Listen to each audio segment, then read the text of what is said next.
All right. Andrea, are you going to open us up? I sure can.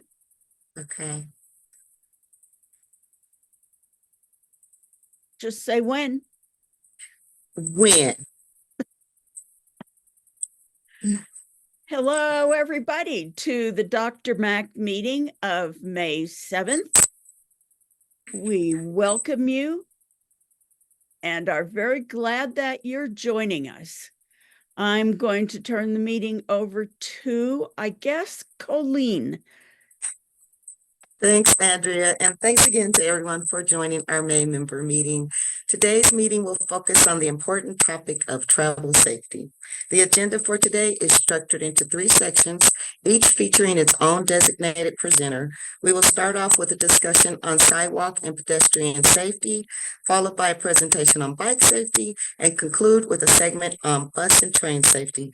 We are grateful for your presence and active participation. Now, Diana will kick off the meeting. Hi, everyone. Give me just a second.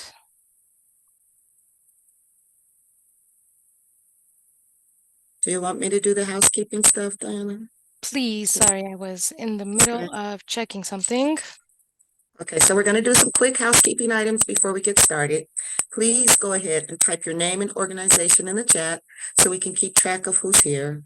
If you'd like to mute or unmute, you can click the microphone icon in the bottom left corner of your Zoom window.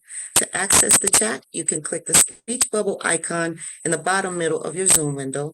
We ask everyone to please keep themselves muted during the meeting when they're not speaking, but should you need to raise your hand, you can do that by clicking the smiley face icon in the bottom right corner. As always, you can use the chat as needed for questions or comments, and you can also use the raise your hand function to be called on. Now that we've covered all that, we're going to do some quick staff introductions. Malia. Hi, everyone. I'm Malia Munson. I am the Operations and Development Assistant at DRMAC. And my update recently, we are in the middle of a big event that we are planning. So I've been working on that a lot, and administrative work within just inward facing. Latoya. Thank you, Malia. My name is Latoya Pranti. For those who don't know me, I am the Operation and Development Manager with DRMAC, and we are intensely our efforts out in outreach and events this year. We really want to make sure that we are doing better to support the community, and to do this, being actively present in the community is a must. So if you know anyone who is hosting an event or any organizations that DRMAC should be collaborating with, please reach out to me. I'll put my information in the chat. It's also on the screen, but I will include that in the chat. Please reach out to me. I'm happy to follow up with that information. Thank you so much. Diana? Hi, everyone. My name is Diana Castro, and I am the Bilingual Outreach Coordinator. We have been working on getting their travel training out to the community. So if you know of an organization that could benefit from a Spanish getting their travel training class, please reach out to me or anyone on the DRMAC staff so that we can get in contact of how to get those set up. Also, I work with the staff on the DRMAC Extra Dose. So if you have any information that you would like to get shared out to the community, please send that my way. My email is on the screen, but I will also share that in the chat, and I would be happy to share that on the Extra Dose newsletter. Thank you so much for being here today. We appreciate you. Holly? Hi, I'm Holly. I'm the Program and Training Assistant here at DRMAC. This month I've been busy with getting their travel trainings, and tomorrow I'll be at CASTA, so if you see me, come and say hi. Maria? Hello, everyone. I apologize for my camera being up. I'm dealing with some allergies these days. My name is Maria Griffin, and I am DRMAC's Administrative and Marketing Assistant.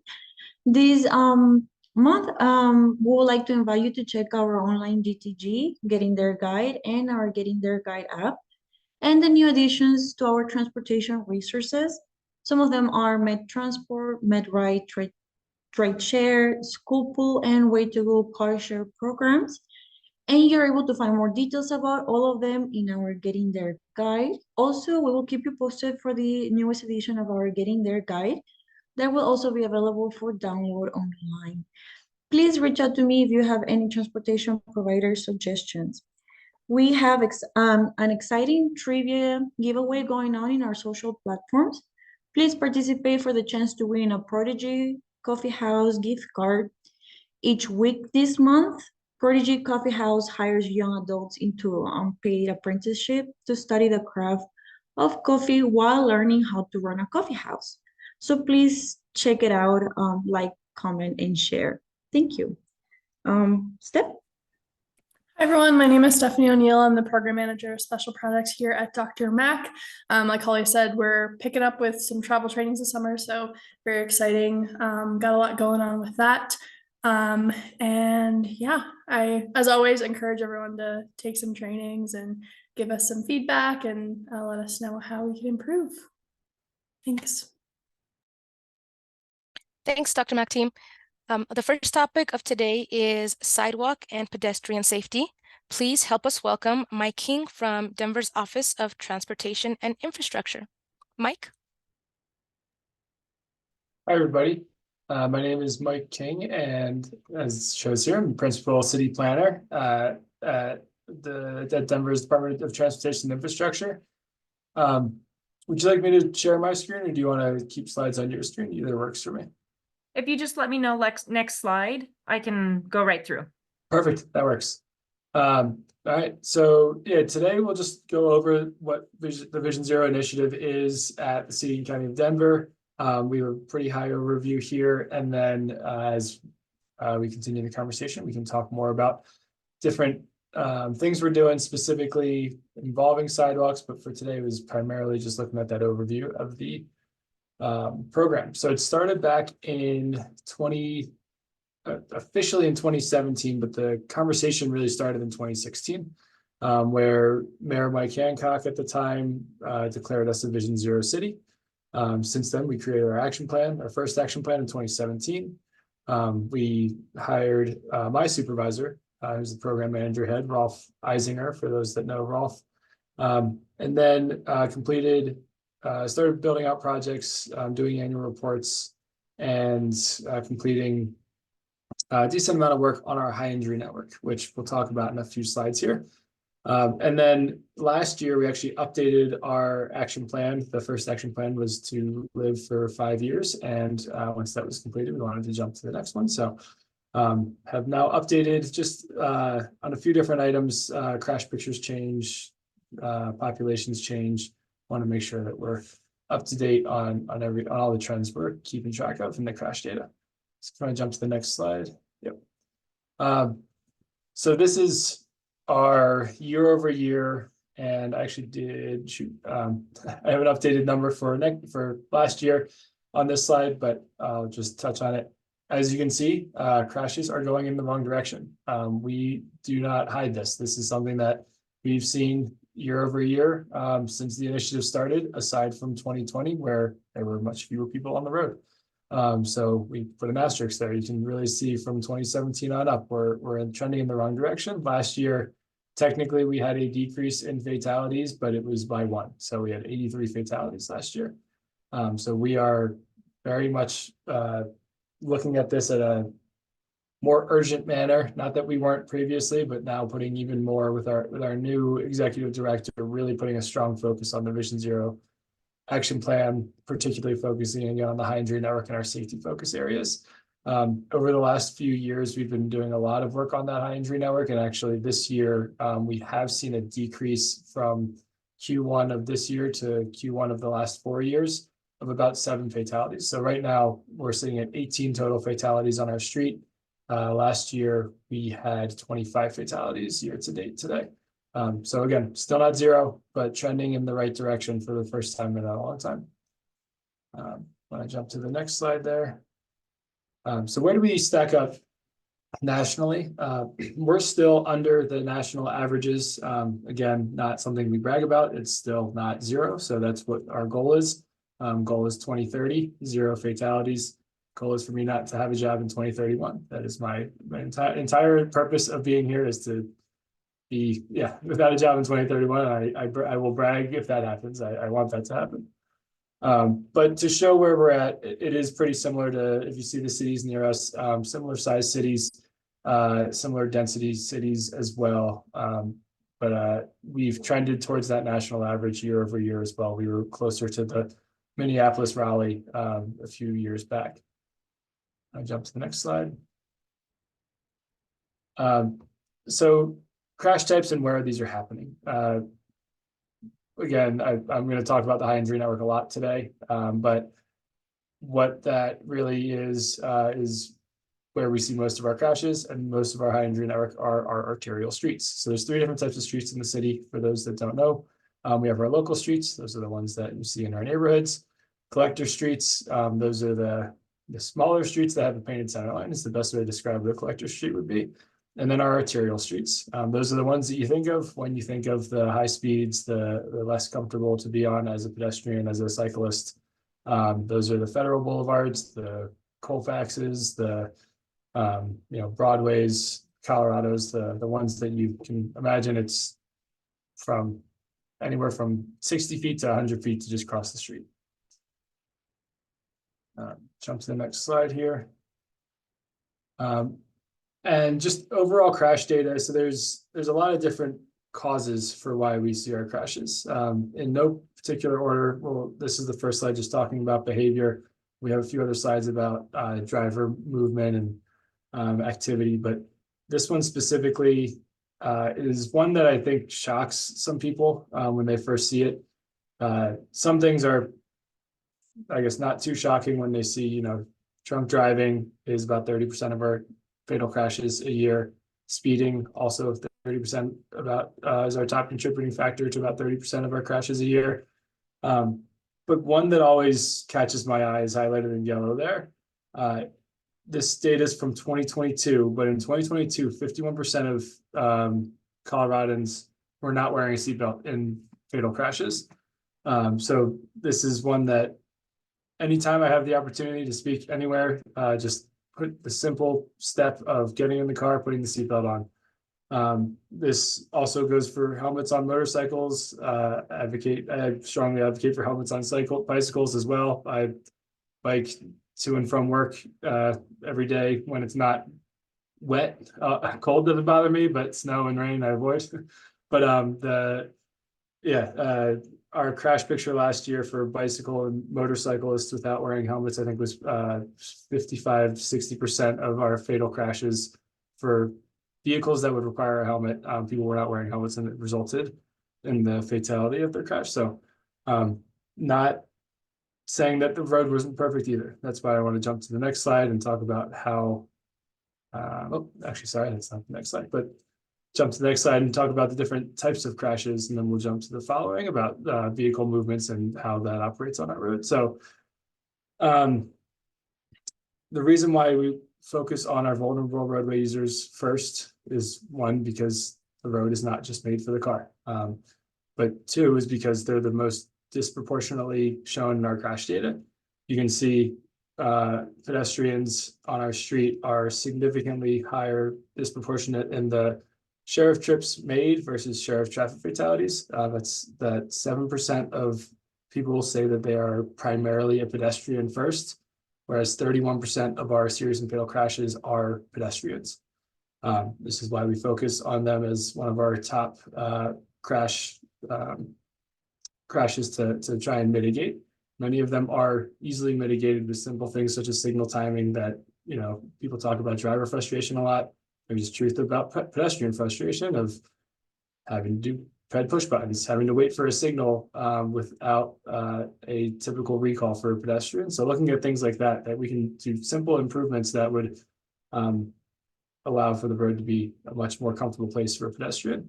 There's obviously much larger improvements as well. We have the whole 307 ordinance where we will be building out sidewalk networks, but I always like to touch on the small things that we can do quick, and then there's obviously the big things that the DOTI will be doing as well.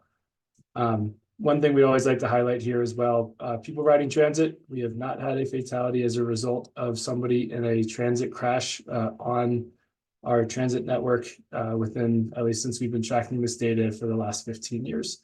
While there have been crashes that have occurred with people outside of the transit vehicle that have resulted in fatalities, those that are on it, I think at most we've had minor broken bones based off of a high light rails having to stop for some sudden stop for one reason or another.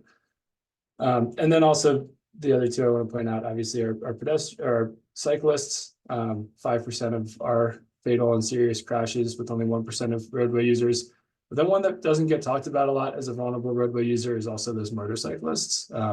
20% of our serious and fatal crashes, and less than 1% of our actual roadway users are those motorcyclists. I'm going to jump to the next slide here. And this is, again, areas where we can improve at a faster rate to see the crashes be reduced, especially serious and fatal crashes. We look at our data as a whole to find where we can have those quick improvements that result in crash reductions. So making a left turn, this is a similar graph to what we were just looking at, where we have in orange are the crashes that occur of all crashes. So property damage only, injury crashes, serious and fatal crashes. And then in blue is the same percentages for just serious and fatal crashes. So as you can see, making a left turn is our most dangerous crash maneuver, not only for people in cars, but also for pedestrians as well. This is where LPIs come in handy and where pedestrian refuge islands come in handy, where we have those left turning vehicles that are striking pedestrians. But it's for multiple reasons. One, when you're making a left turn, there's a lot more things that you have to keep an eye on as a driver for the through vehicles coming the opposite direction and not focusing on those pedestrians, which is a huge issue with on a lot of our high injury network streets, which is why we want to get those pedestrian refuge islands and those LPIs out on our streets as fast as we can. And then also just generally how vehicles are built. They're not meant to be struck on their sides. They're meant to be struck head on. You ever see any of those ridiculous commercials for cars where they're just driving cars into walls and showing the hood crumple? It's like, great, you were fine when you went straight into the wall, but that's not how every crash happens. And that's why we do see these crashes that occur from left turn crashes of people getting struck in the side of their vehicles. So one that we're focusing on specifically in the Vision Zero team is where we can identify these left turn crashes and where we can mitigate them as quickly as possible. And again, a lot of it's signal timing. You can put up protected left turn signals, and that's the one where it's just the green arrow rather than just having people be able to make left turns with through traffic. That helps with not only those people that are driving, but also, again, those pedestrians that are crossing. They'll give a pedestrian crossing first, then give that green arrow so that a vehicle won't be mixing with those pedestrians in the same direction. Next slide is, I believe, some examples of where we've had success. This was a somewhat quick win improvement. Again, Lincoln Street Safety Project. For those that don't know this project, it was adding a transit lane and then adding some quick build bump outs, bulb outs along Lincoln. For about 4 years, we averaged 5 SBIs, we had 5 total SBIs and 16 vulnerable roadway user crashes. That ratio is actually pretty shocking. Usually when we see vulnerable roadway user crashes, it's the SBI to fatal crashes almost 1-to-1. So there were a lot of recorded vulnerable roadway user crashes that didn't result in serious and fatal crashes, luckily, but still more frequently those are the ones where we see those crashes result in serious and fatal outcomes. So after the improvement, and this hasn't been updated since this graphic hasn't been updated, but I know that number is sitting at 0 still on those SBI crashes on Lincoln Street as a result of this improvement. And again, quick win improvement on this corridor. It's paint, posts, transit lanes. We're not talking about fully rebuilding signals here. There are definitely times when that's needed, but there's also times when just putting up some simple improvements are beneficial. There's no better example than that than the next slide here as well, of the quickest win improvement when we have the right spacing of signals. So On West Colfax, one of our least comfortable corridors for pedestrians, for crossing and for walking parallel to the corridor. For about over about 5 years, we had 9 fatalities. Blanking on what the date was for that. I believe it was 2017 to 2022. I mean, no, sorry, 2015 to 2020. Where we had 9 fatalities, all different roadway users. I know there was a higher representation of pedestrians. There were 5 pedestrian fatalities on the stretch of the corridor. The only thing that Dottie changed since that crash picture was signal timing. We've adjusted signal timing to have driver speed reduced, and by reduced I mean allowing timing the signals so that vehicles can't exceed specific speeds. A lot of times signals are timed in an outdated way. For those that know what the green wave is, it's when you see just a long line of green lights, and speed limit no longer matters if there's nothing slowing you down. So if you're seeing green light after green light, you can go whatever speed you feel comfortable with, as long as you're moving with traffic as well. Updating our signal timing really can correct that, and I know we've talked, there's red light running and those issues, but for the typical driver, this has seen a significant reduction in those fatal crashes. So after the retiming, we've seen 1 fatal crash on this corridor. It was not related to the signal timing either. That was a vehicle that left the roadway, a distracted driver that left the roadway and unfortunately struck a pedestrian on the sidewalk, which again, goal is 0. So there's a reason why we're continuing to do work on this corridor. I'm sure plenty of you are aware of the West Colfax improvements that are going on here as well. They're starting construction either now or soon, and there will be a full rebuild of this corridor with medians and a much more comfortable corridor, much more pedestrian friendly corridor. And that goes into, there's no silver bullet either. There's signal timing is a great piece to it, but then having those other pieces that we build on top of it is what gets us to 0. So this brought the fatalities down. I know that we still had a decent SBI crash picture. Vision 0 isn't just the fatalities, it is also those SBIs. So adding all those other levels of improvement will inevitably bring that goal down to 0 again. If you want to jump to the next slide, and I think I was given 5 minutes. I'm probably talked for at least 10. So I'm sorry. I can pause here if you want. The next couple slides are about our Denver Moves Everyone and the action plan, but that's kind of the gist of what we wanted to talk about today. Maybe if you want to jump to actually 3 more slides down, that's the actual high injury network. Yeah, this one. And we can pause for questions. I can keep going if you'd like me to, but I also know you have a lot on your agenda. Yeah, thank you. It's been a lot of good information. Does anyone have any questions for Mike?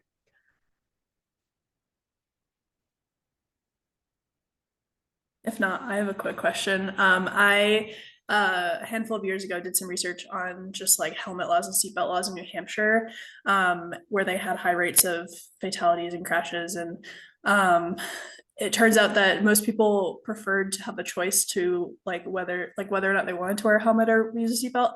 Is that similar? Like, do you find that similar out here, or is it like an educational piece? Do you know? Typically when I don't know the data on that. What we look at Dottie is putting a law out there that's going to have someone do something that an officer is not going to be able to really see until they're in someone's car isn't the most beneficial thing for that officer to be doing, but also to give them reasons to pull someone over if they're not sure if there's a reason to pull them over to begin with. So I look at it as an educational, using platforms like these and our Office of Community and Business Engagement to just get those simple messages out that it's a lot easier to get hurt in a car if you're not wearing a seatbelt. It's a lot easier to get hurt on a bike without wearing a helmet.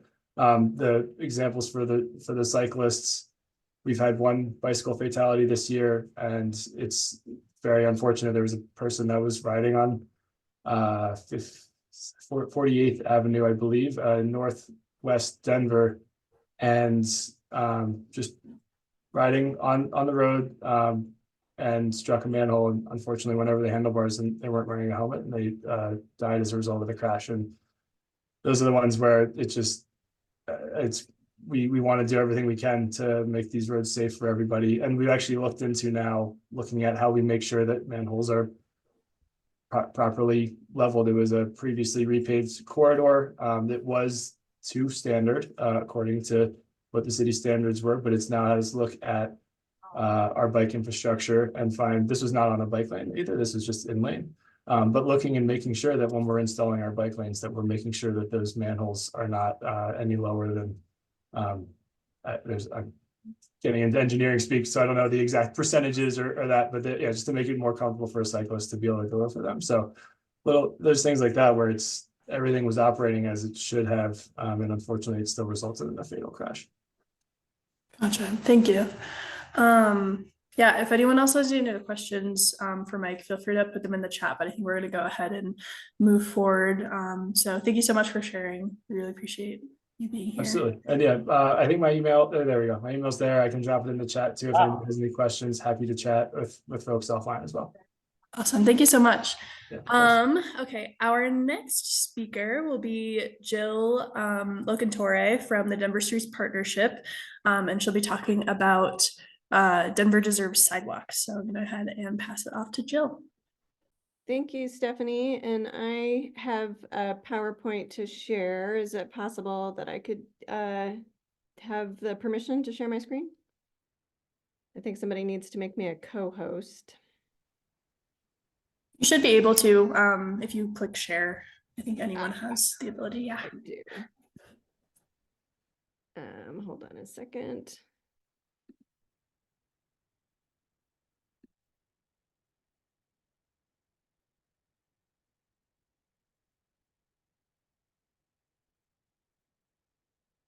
Okay. There we go. Hello, everybody. I am Jill Locantore, the Executive Director of the Denver Streets Partnership, and I was invited to give you an update on Denver Deserves Sidewalks. This was the ballot initiative that voters approved about a year and a half ago now. So wanted to start by giving you a reminder of what was in the ordinance that everybody voted on.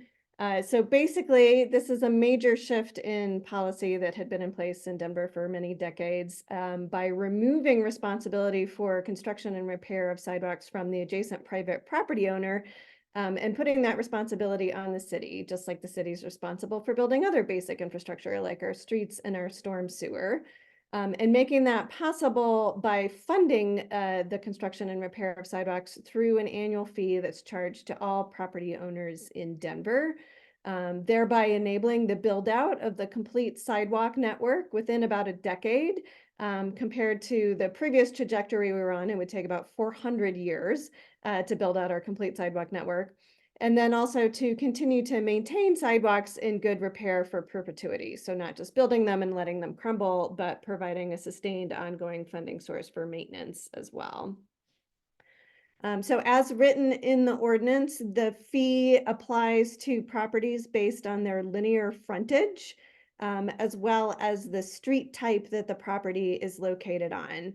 Denver's Blueprint Denver plan identifies the preferred sidewalk width for different street types. So on a quiet residential street, 6 feet is the preferred width for sidewalks, whereas by comparison downtown, where we have a lot of people walking, we want to have sidewalks that are at least 12 feet wide.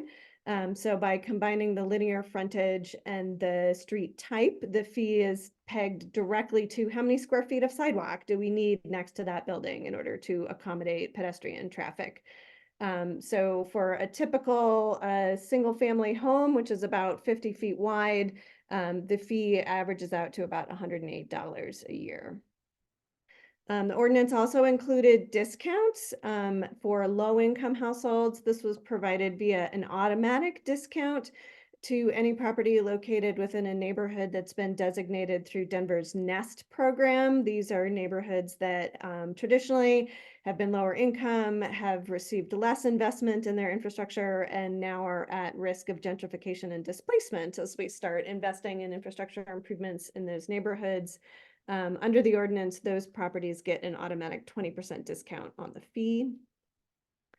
The money is specifically for building and repairing sidewalks, including upgrading sidewalks that don't currently meet Denver's ADA standards or complete streets design guidelines, which is actually about 30% of the streets in the city have sidewalks that are too narrow for a person in a wheelchair, as well as costs to administer and manage the program. It does not pay for sidewalks that are not part of the public right of way. So if they're on private property, or for example, sidewalks inside parks, like surrounding a lake, but not really part of the transportation system, or any of the other amenities that make our streets pedestrian friendly, like landscaping, street furniture. Those are all wonderful things that we think the city should be funding, but the Denver Deserves Sidewalks initiative is specifically for funding construction and repair of sidewalks. And it is a program that will be managed by the Department of Transportation and Infrastructure, with some oversight by the DOTI Advisory Board. The department needs to bring to that board an initial plan for how they're going to build out the sidewalk network, and then report on an annual basis how that plan is going. The ordinance also directs the city to use all of the existing plans that they already have in place to guide and prioritize the build out of the sidewalk network. The Vision Zero plan is one of those primary plans in terms of identifying the need for sidewalks on the high injury network as a top priority. And the ordinance also directs the city to come up with a strategy for re-leveling and resetting flagstone sidewalks where they are intact in the more historic parts of our city. They are beloved by many people who think they're an important part of the neighborhood character. So where possible, coming up with strategies to preserve those historic sidewalks. So after the ordinance passed, the city established a stakeholder committee that I've had the honor of chairing to review and discuss potential refinements to the ordinance that would respond to some input we received from the community and city council, while still honoring the will of the voters, which we defined as funding sidewalks via a property fee. Sidewalks don't grow on trees, so we need money to build and maintain the network. While minimizing the burden on lower income households through the discount I discussed. There's also a deferral option that's built into the ordinance, but generating enough revenue to ensure that we can actually build out a complete sidewalk network in a timely manner and continue to maintain that network in good condition so that it doesn't fall apart and become a safety hazard.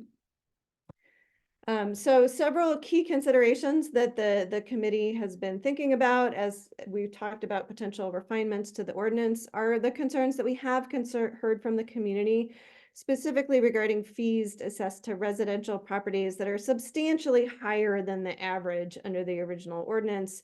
As I mentioned earlier, the typical property would pay about $108 under the original ordinance, but there are some properties you probably have heard about, corner lots, that can pay substantially higher than that. And there were some concerns about, can we even that out or distribute the cost burden a little bit more?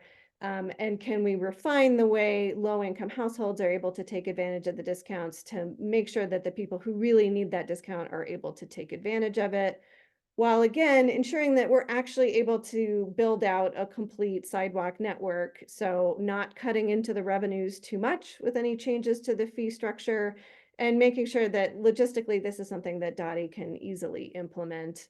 And then also making sure that we're compliant with state laws around taxes and fees. There's a lot of rules in state law about how fees can be structured, especially when they're for a specific use, as in this case, the fees are only for sidewalks. And so we want to make sure that we're compliant with those laws and not introducing changes that would make the city vulnerable to a lawsuit. The committee's been accepting a lot of input throughout this process. People can email the committee at any time. The address, I believe, is just sidewalks@denvergov.org, and that will be passed along to the committee. We also put out a survey back in February to get feedback on some potential changes to the ordinance, and got a very good response. You can see we got respondents from throughout the city, and the survey was available in both English and Spanish to make sure we were getting as broad input as possible. So we are still refining these recommendations, but you may have seen some initial versions of these recommendations shared in the media. The big one is changes to the overall fee structure. As I said earlier, as written in the ordinance, the fee is based on the linear frontage of the property and the street type, which meant that the fee is very variable depending on the characteristics of your property. And so the recommendation is to move towards more of an average fee or a flat fee that would be assessed to each property. The proposal that we shared with the media earlier was a flat fee based on residential unit, with a tier structure for higher density development having a lower fee, since higher density development is more space efficient. You need less sidewalk next to that property. And so that initial proposal that we were talking about publicly was a flat fee of $150 per year for single family homes and a lower fee per residential unit for higher density homes. Based on feedback from the city attorney, we're probably going to simplify this even further to make sure that we're staying compliant with state laws under Tabor, and move towards basically just a simple flat fee of $150 per year that would apply to virtually all properties in the city, with some additional fees for particularly large properties. But stay tuned. We're hoping to release that refined recommendation in the relatively near future. We also are recommending changes to the fee discount. When the ordinance was written, the idea was to make it as accessible as possible without a huge administrative burden for either low-income households or the city, to have to go through an application and review process, and just make an automatic 20% discount available to any property in a nest neighborhood. But there were some concerns about that, because obviously there are low-income households who live in other parts of the city, not just nest neighborhoods, and they weren't able to participate. And also there are some high-income households that have moved into those nest neighborhoods, and maybe they don't need the discount as much as other households. But fortunately, since the ordinance was passed, the city established its new trash program, by which households are now paying a fee for receiving trash service. And there is a process by which households can apply for a discount on the trash fee based on their income. So our proposal is now to just piggyback off of that existing discount that's available for the trash fee. So basically, if you're a lower income household, you just have to apply once to the city, and then you would get a discount both on the trash fee and on the sidewalk fee. But we're still recommending keeping an automatic discount, and making that available to properties that have deed restricted income qualified units in them. So like if it's an apartment building or a condo building that has a certain percentage of their units set aside for low income households, those properties would also automatically receive a 20% discount. Which basically allows these multifamily properties to be able to get a discount, even though there might not, the actual property owner, the owner of the apartment building, can't apply for this income qualified discount. If they're setting aside some of their units for income qualified people, they get an automatic discount.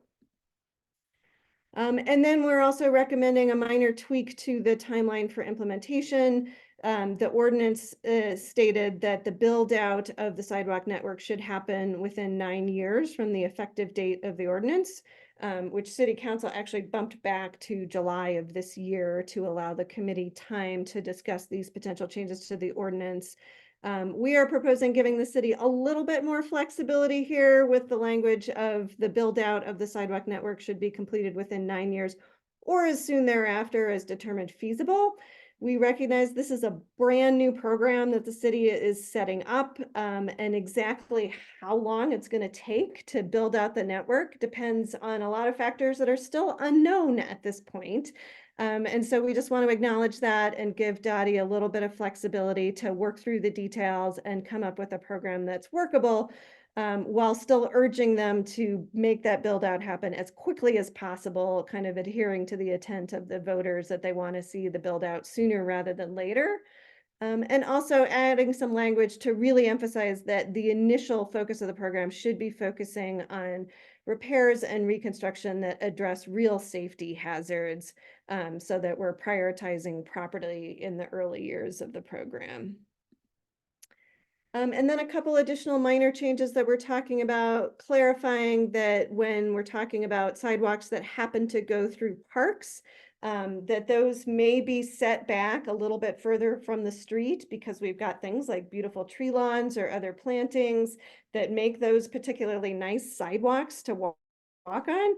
And we just want to make sure that as long as they're part of the transportation network, they connect to crosswalks and RTD stops, that those are still an eligible expense of the sidewalk fund. It's truly only internal sidewalks that just, for example, go around a lake within a park that are not eligible uses of the sidewalk funds. And that way we can make sure we're creating truly great pedestrian environments that aren't just sidewalks directly adjacent to the street, but take advantage of the amenities that you have in parks as well. So that was a super quick overview of what we've been working on in the sidewalk committee. We're hoping, like I said earlier, to deliver our final refined recommendations to City Council within the next month or so, so that we can begin collecting the sidewalk fees from property owners no later than January of 2025, and we can get the program up and running. So I will stop sharing my screen, and I'm happy to take any questions.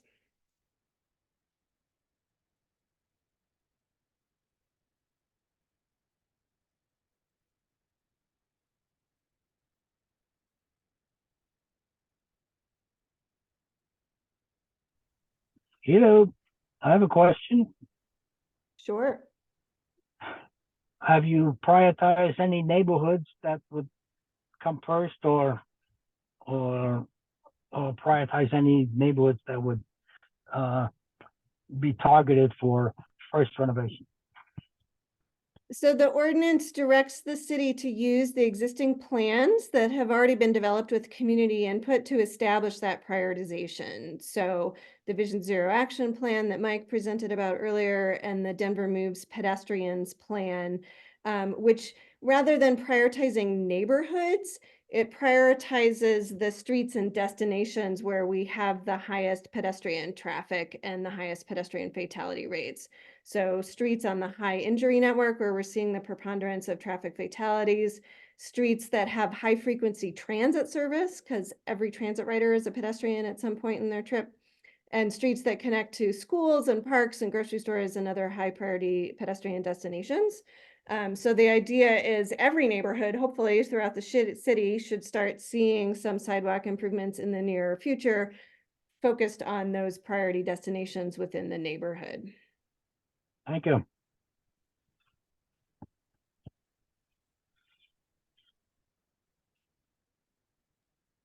Well, excellent. Thank you so much, Joe. We appreciate that information. We look forward to those updates as they Sure. come through in January and from here until then.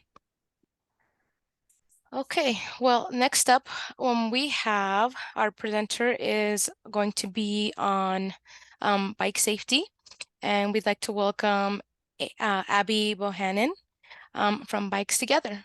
Abby? Hello. I also had a PowerPoint that I sent over. Did you? Oh, sweet. Okay, excellent. Awesome. Thanks everybody. Happy to be here. Jill, it's good to see you. I actually, when I was a student in grad school, I worked on a project related to sidewalks. So it's very cool to hear some of the updates.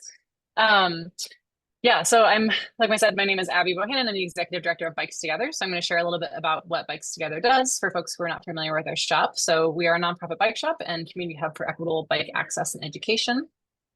Next slide. So generally, how I like to explain what we do is sort of grouped into 3 different buckets. So we help people get or fix a bike. We have a lot of cost flexible options, which I'll go through. We help people learn bike mechanics. So for anybody who's interested in learning to maintain their own bike, build up a bike, learn anything about bikes. And then we also build bike communities. So we have lots of different programs where people can be part of this awesome, vibrant bike community in Denver. Next slide. So one of the things, so we accept donated bikes and bike parts and gently used bike accessories, apparel, and we take those bikes and we do a couple different things with them. Generally, we will assess them for quality, make sure that they're good, safe, high quality bikes. and then we will either refurbish them, so we'll sell them to support the operations of the shop. We'll sell them at a cost flexible price point, or we'll give them away to community members who need them. So as I mentioned, one of the things that we do is we refurbish bikes. So these bikes, the mechanics spend about 8 hours going through, replacing all the wearable parts, making sure it's a high quality bike. And then it comes with a 30-day warranty. And then generally these bikes are for sale between $350 and $800, depending on the type of the bike, depending on how new it is. I don't know if anybody has bought a bike recently at a for-profit bike shop, but they're around like $1,000 to $8,000. That's a lot of money. So we try and provide sort of an as new opportunity, and as new option for folks who are interested in getting a bike but don't have several thousands of dollars to spend.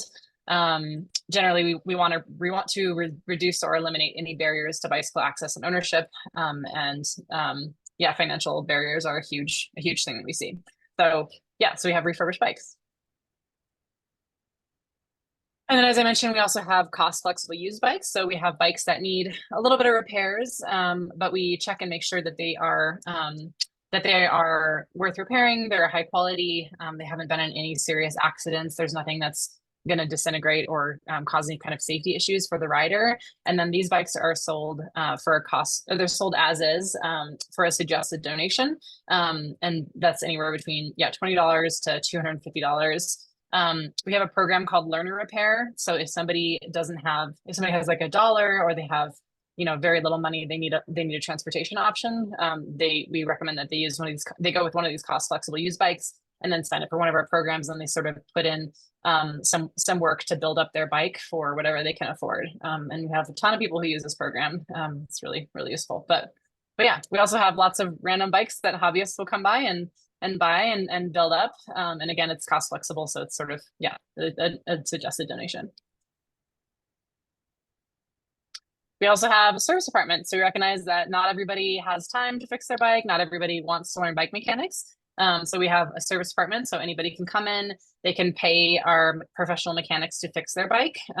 Again, we try and keep the cost super low. So, it is a fixed price, but we start at $90 for a full tune. A premium tune is $150 plus any parts and things that need to be added to the bike. And then also in our service department, everything that we do has an educational focus. So, if folks come in, we want to walk them through what's wrong with their bike, help them understand their repairs. I don't know if anybody has had the experience in a bike shop or taking your car to a mechanic where you walk in and they just kind of like give you an estimate and then hundreds of dollars later, your bike is fixed. We try and have people be more part of that process and be able to build some confidence in the bike repairs. We also sell used parts. So if a bike comes to us, or if a bike is donated to us and it is broken beyond repair, we will take the usable parts off and we will put them in this used parts bin. So we have on the left, there's you can see all the labels with them. And this is also a suggested price. So again, we try and keep things really cost flexible. And, we have used parts shoppers who will come from who are like nerding out about like a 70s road bike and looking for that one very specific part to fix their bike. We also have people who come who don't have a lot of funds to fix their bike and be able to do that safely. We had a person come by a couple weeks ago who was riding his bike to and from Commerce City to get to work, and he was wearing out his shoes because he was working a day labor job. He wasn't making he didn't really have a whole lot of extra money, and he was he didn't have brakes on his bike, and so he was using his feet to brake, and so he was having to buy new cheaper shoes because he didn't have a couple $100 to get a new set of brakes and have somebody install them for him. So we got him a set of brakes and we installed them, and he gave us whatever he could afford. But now he doesn't have to buy new shoes every month, which is definitely definitely a safety improvement. So yeah, and then as I mentioned, we have the cost flexible sidewalk bikes, and then we have these used parts. And Learner Repair is really the program where we direct people to who are looking for a cost flexible option and are interested or have a little bit of time to fix up their bike themselves. So during this, folks sign up for a 40-minute appointment where they are paired one-on-one with a professional mechanic. The mechanic will walk them through their bike, help prioritize any needed repairs with safety in mind.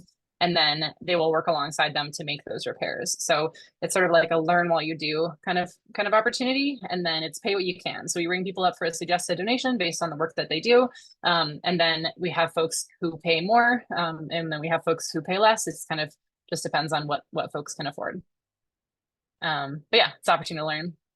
And then for folks who want to learn more, we have mechanics classes. So we have a 4-part mechanics series. So this is something that is scheduled monthly. If you're interested, we have the dates on our website, and I think the next class starts this week. So the following class will start in June. But yeah, it's a 4-part mechanics series. So you get to learn about all things bikes. We have several different bikes of different styles, different ages. So you get to learn about different kinds of brakes or braking systems, how to adjust a derailleur, things that, you know, maybe folks don't have a lot of exposure to. These start at about $300, and we also offer scholarships for folks if cost is a barrier and they want to learn more about bike mechanics. This is also something that we can do custom classes. So if you have, you know, if you're part of an organization that wants to do a team building activity and you have some funds to support that, yeah, you can hire us to teach your entire team bike mechanics. So yeah, that's another thing that we do. And then in addition to having opportunities for people to fix their bike at our shop, we also do mobile repair clinics. So we have one that we're doing with Denver Urban Gardens next weekend. We'll be there at their plant sale. We have one that we're doing with the Community Active Living Coalition at a laundromat in East Denver, I think in later May. And then we also have a series with the Denver Public Library. So we have 5 or 6 different library branches that we go to in the summer, and we bring a mobile repair kit, and anybody can come fix their bike for free at those libraries. We're also working with the Denver Public Library to provide fix-a-flat kits in the library branches. So if you're anywhere in Denver, you're not near a bike shop, you have a library card, you can stop by the library, you can check out a fix-a-flat kit similar to checking out a book. And then there's going to be some information guides in English and Spanish as well, to go along with that kit. So if you have never changed a tire before, you want some tips, you want some tricks, that will be part of that as well. So just trying to make mobile bike repair accessible for folks no matter where they live in the city.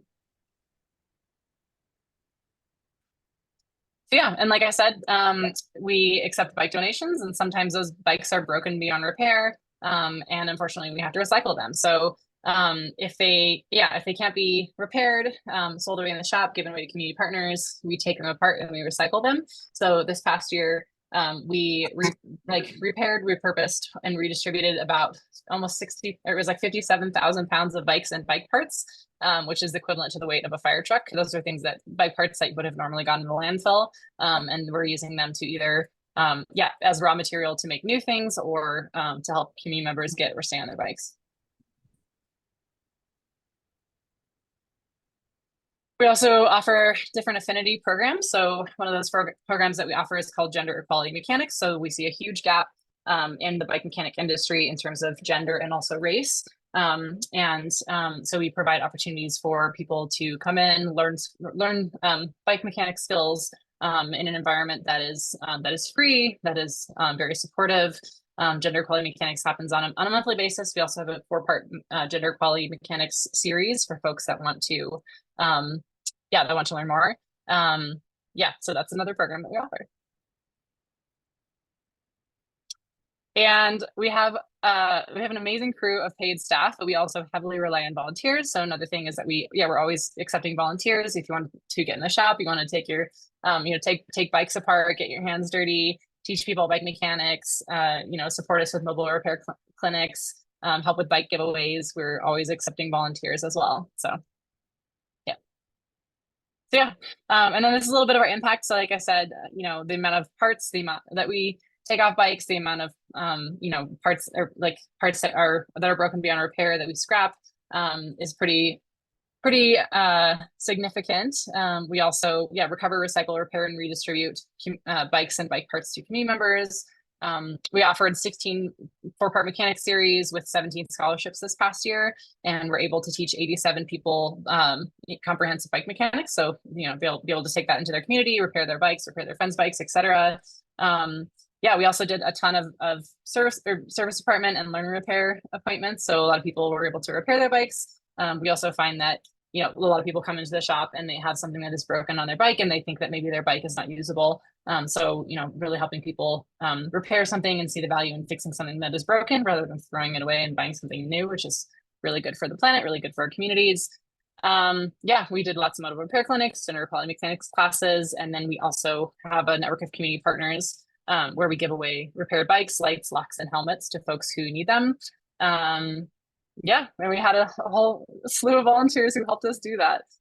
So yeah, if you have more questions, you can go to bikestogether.org/impact. And then if you have any questions about what we do, or you're interested in volunteering, interested in getting involved in programming, you can also contact me. We also have our annual fundraiser coming up on June 1st. So it's going to be at Town Hall Collaborative. If y'all aren't doing anything, we're going to have lots of bike giveaways, lots of activities. We're building yard games out of recycled bike parts. So that will be really fun. So lots of creative art, bike art sort of things. So yeah, if you have any questions, follow us on Facebook or Instagram or our website. We have a weekly newsletter or a monthly newsletter, or you can also shoot me an email. I'm happy to answer any questions as well.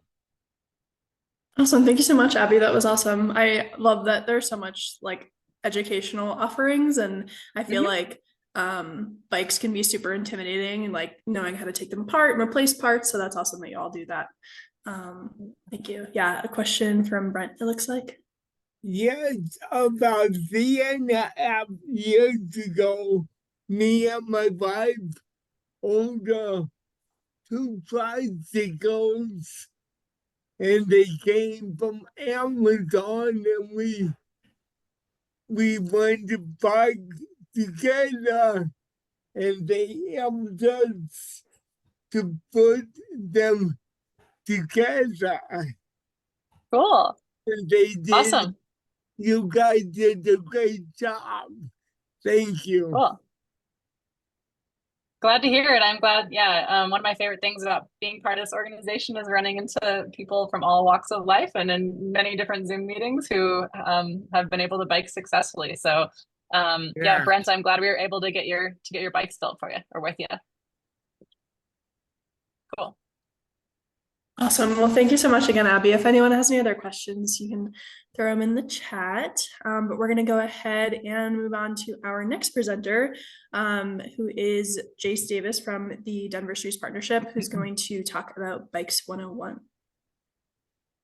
Awesome. I'm going to throw up a slideshow here as well. I'm Jace Davis. I'm the advocacy programs coordinator for the Denver Streets Partnership. And this past year, we were almost closing in on a full year now of teaching this e-bike 101 course. Here's Sam is the co-teacher. So we, if you log in on a Wednesday at 6:30, you'll either get me or Sam most weeks teaching this 101 course. We decided to get into this because, in Denver, there's been so many new e-bikes out on the streets. Our incentive programs have been extremely popular, especially in the city. And so the Climate Action Office has had 8,000 e-bikes rebates redeemed so far. And so the round that just kicked off on April 30th was a big deal. It was the first one in a few months. So I heard a lot of people that said they were going for it. A big thing for people to know that you can get up to $1,400. People with a disability can get access to adaptive e-bikes, and that's that $1,400 incentive program. So very popular, and we're looking at all the new e-bikes and realizing there wasn't any education that was being rolled out for people. And so we've developed a course, the Denver Streets Partnership and Bicycle Colorado, to really meet people's needs in Denver and throughout the state to get people feeling more comfortable, feeling safer, giving people some good tips, especially if they hadn't ridden a bike in a while. And so we've had that conversation with people in our classes. It's a very laid back course where we really answer people's questions with whatever they want to bring to us. So a lot of times we're learning a lot from people and what they're dealing with, whatever their situation is. But the overview of the course is we kind of go into what's the current state of e-bikes in Colorado? What does that mean? What are the classifications? And then, of course, we go into everything that you kind of need to know before you ride, security, like what I need, what how does my bike need to be, you know, ready to ride, and air in the tires, and my brakes are right and all that stuff. And then of course getting into what are the rules of the road, all the different laws that apply to e-bikes, and the nuances there. Of course, we go over the Colorado safety stop, which has been new in the past few years, and different things that apply to all bikes and specifically e-bikes. Get into rider safety, and so a big thing with e-bikes, even for people that have ridden bikes their whole life, battery safety is really a big conversation right now. And so getting into the details of how we can prevent fires and keep people safe in their homes that have e-bikes. So I think like that's one of the most valuable parts of the class. And then of course we get into the infrastructure that's available to us in our different communities, how we can best use the infrastructure and route plan to be safe. And so we always ask people though what they're hoping to learn about for the course, and we get into anything that they want to learn about e-bikes. E-bikes are a really powerful tool for everyone, and so we want people that are wanting some transportation options in their lives to be able to have that. And so we always like to highlight the energy efficiencies of these different things, and how they can be a really joyous and enjoyable thing to do, especially when you feel comfortable and you have safe places to ride. And so, and we see from a lot of studies and surveys that with incentive programs, ridership goes way up, and that's what we've seen in Colorado. And so encouraging people to take advantage of the incentive programs that are available to them. Of course, e-bikes look a lot different from each other. They can be really adaptive to our lifestyles. And so we highlight that in the class, and try to get the conversation started on like what type of bike works for you. If you're looking at an e-bike, how can we make that e-bike the most adapted to your lifestyle? This is just, I think, a really cool way to kind of think through like, oh, I've always ridden a bike that I felt uncomfortable on, but how can I find a bike that's kind of made for me, and I can get around safely, enjoyably, and maybe more more efficiently than on a unmotorized bicycle.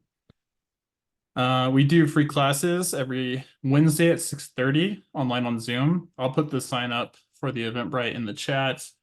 And yeah, we'd be willing to answer any questions on how the class has gone this past year, or what, you know, anyone would like to know about the class.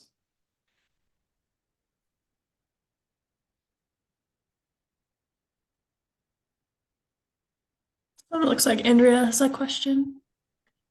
I'm wondering if you touch at all on e-scooters.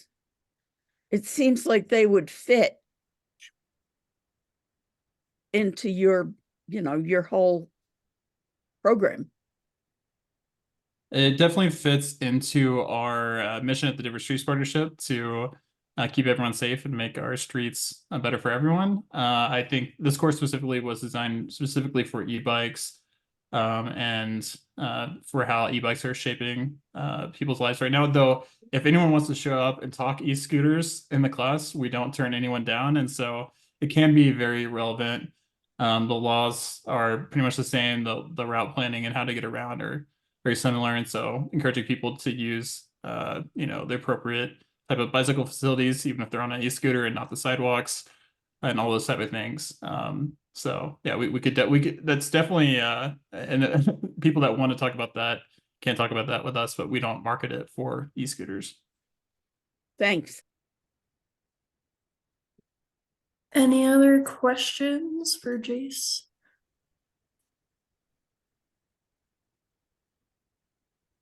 All right. Well, thank you so much. That's so cool that they all do this class, and that it's every Wednesday. So if you can't make it one week, you can make it the other week. Thank you so much for talking about this. I appreciate thank you. We'll be going through at least June. So yeah, that's our deadline right now. Awesome. Sounds good. Thank you. All right. So our final topic today will be bus and train safety. So Brandon Figliolino will from RTD will be talking about that. So I'll pass it off to Brandon. Awesome. Thank you all for having me today. I'm excited to be here. For those of you who don't know me, my name is Brandon Figliolino, he, him, his. I manage the community engagement programming for the Regional Transportation District.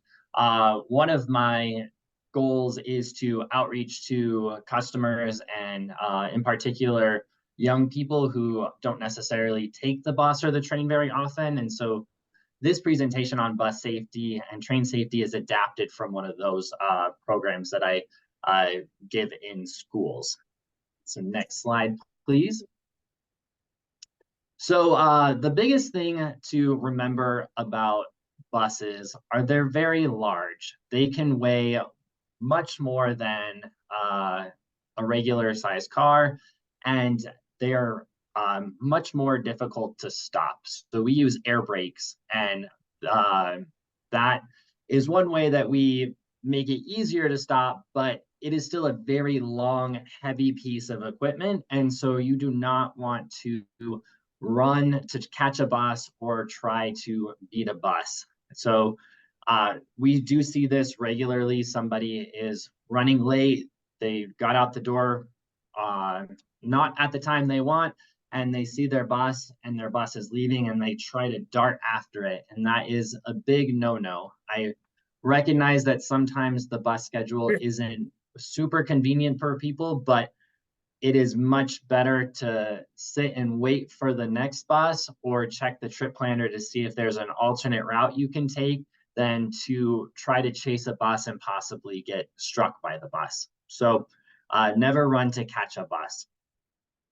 You always want to make sure that you're also waiting on the sidewalk by the stop sign, or by the bus stop sign, rather. If you are chilling at the gas station down the block, we aren't going to know that you are ready to be picked up, and we may drive right past you. So it's important to make sure that you are standing by that bus stop sign. All of our bus stop signs are like this maroon red color, and they have the route designated on it, so you can confirm, okay, this is the bus that I wanted to join or hop on. Buses can be quiet, especially our electric buses. And so it's important to make sure that you're paying attention and using all of your available senses. So if you do have headphones, we recommend that you take those headphones out so you can pay attention to oncoming traffic and hear as the bus is approaching. And then when you are exiting the bus, it's always better to wait for that bus to depart and then cross the street or cross behind a bus, especially on our very large coaches, our regional buses. They're up very high, and so you may not be visible to people in the operator's chair if you're walking in front of the bus. And then lastly, it's important to make sure that if you have your bicycle on the bus, which you can see right on this photo, the dash, there is a metal bike rack that comes down and allows you to board up to 2 bicycles. When you are alighting the bus or getting off the bus, you always want to tell the operator that you're going to take your bicycle. And so then the operator can put the bus into park and you can remove the bike safely. You don't want to remove it when that brake and parking brake isn't secured. Next slide. So very similarly, trains are also very large and take a lot of time to stop. And so we want to make sure that we're being safe around them. It's important to walk on the train platform. Again, it's really important to budget your time and make sure that you're leaving to your destination or to the train station or bus stop in plenty of time, accounting for things that may come up on your journey. So that way you aren't running to the train. We have these rumble strips that are yellow and they have tactile bumps on them. You always want to stay behind those until the train has made a full and complete stop because you don't want to get bumped by the train as you're going. Some of our stations have multiple tracks going in multiple directions. So you want to make sure that you are looking both ways before crossing. and paying attention to the crossing gates. So when those crossing gates are down, that is not there to just say, to become an inconvenience and to annoy you. It is to make sure that you are safe and that you are not walking right into an oncoming train. Trains are quiet, and so again, keep your headphones out, make sure that you're aware of your surroundings, especially because some of our train platforms are very high, especially our commuter tracks, and you don't want to be paying attention to your phone and fall into the track. And similarly, if you do see something on the tracks, ask somebody from RTD to help assist. Don't go into the tracks to try to retrieve a dropped item. Next slide, please. We do have some tools to also keep you safe as you are on your transit journey. And one of those is our Transit Watch app, which just it had its 10-year anniversary. So happy anniversary, Transit Watch. This is an app that is available on Apple and Android devices and allows customers to discreetly report unsafe conditions or behaviors directly to our Transit Police Dispatch Center. And what's really great about this tool is it's also available in Spanish for our Spanish-speaking population. And so this is a good resource to use if there is something that you see that you don't like. You can discreetly report it as opposed to calling the police on the phone. Next slide. And so speaking of our transit police, for those of you who aren't aware, RTD has a dedicated transit police workforce. And so it is a dedicated police force that is comprised of sworn officers. So they've gone through the Colorado Post certification and all of that training. And they are broken into 5 different sectors. And this map is a little bit tricky to see, but you can identify, we've got Sector 5, which is downtown Denver, and then Sector 1 is a good portion of Jefferson and Boulder counties, and so on and so forth. And each of those sectors has a commander, sergeants, and officers. And this approach allows us to be much more responsive to calls for service in those particular areas. Before that, everyone was kind of roaming the system. And so if we got a call for service in Boulder, but the closest officer was in Lone Tree, it's taking us a lot longer to get to that call for service. So now with this dedicated sector model, people are much closer to the areas to be able to answer those calls. And we are currently hiring for transit police officers. So if you are interested or know of anybody who is looking for very meaningful work, definitely let me know and I can get you in contact with our transit police team. And I believe one more slide, we've got our customer care unit. They can help you with any questions about routes and schedules, and they're open and available to take your calls 7 days a week from 6 a.m. to 8 p.m. on Mondays through Fridays, and then 9 a.m. to 6 p.m. on Saturdays, Sundays, and holidays. They are a really great resource if you have questions about how to ride and things like that. So I am available for any questions if you have any or comments. Just happy to be here. Thanks, Brandon. Does anyone have any questions about RTD and safety, et cetera, et cetera?